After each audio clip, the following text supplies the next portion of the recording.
Hello guys, so pakita ko lang sa inyo yung ginawa kong setup dito sa personal kong GPD Win Max 2 2025. Kaya kung nag-iisip kayong bumili ng gaming handheld PC na to, pwede nyo din gayahin yung ganitong setup na ginawa ko. So nilagyan ko siya una ng Basite OS or Steam OS. So ito yung pinaka Basite OS niya or Steam OS na naka-install dito.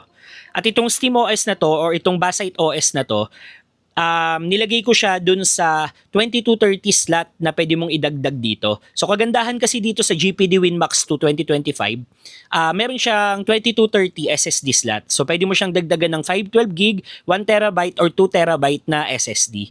Tapos pag binili nyo tong GPD Win Max out of the box, meron siyang kasama na 2 terabyte na 2280 SSD. So para sa akin kasi sobra-sobra na yung 2 terabyte kaya hindi ko na rin siya pinalitan. Pero pwede siyang i-expand to 4 terabyte and 8 terabyte. Okay?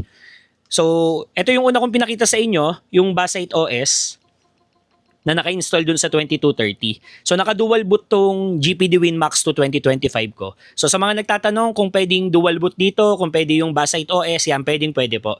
Tapos kung gusto niyo rin mag-install ng retro games or MUDEX setup, pwede din dito sa GPD Win Max 2 2025. So yan, pakita ko sa inyo yung retro game setup ko.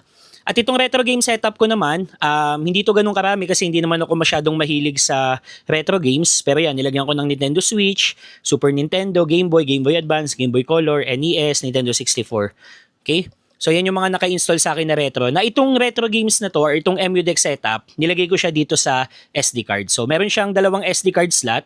Yan, kung gusto mo na lagyan ng dalawang SD card tong GPD Win Max 2 2025, pwede. Okay?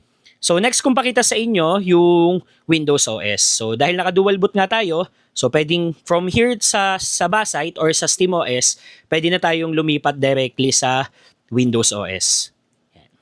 So habang naglo-load yung Windows OS natin, so pakita ko na rin sa inyo yung meron dito sa unit na to. So yan, naka-built-in na po yung controller niya.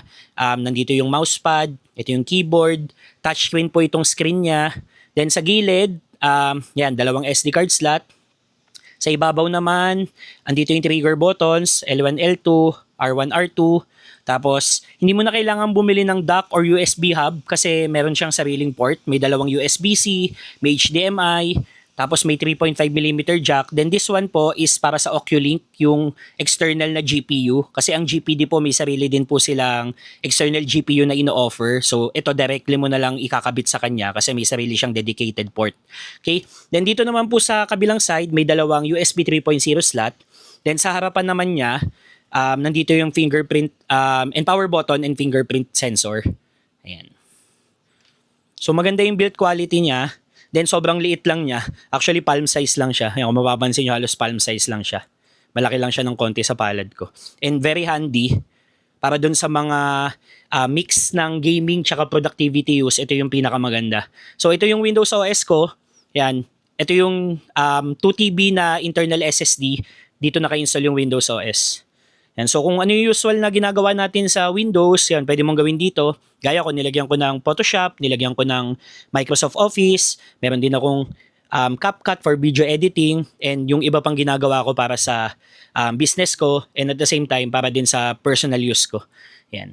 So sa lahat ng interested na mag-purchase din ng GPD Win Max 2 2025, yan, available na sa atin to sa ANR Game Station, pero available to per pre-order kasi medyo madalang talaga yung stock ng GPD Win Max 2 2025. Pero sa lahat ng interested na mag-avail ng GPD Win Max 2 2025 sa ANR Game Station, message nyo lang kami sa aming page.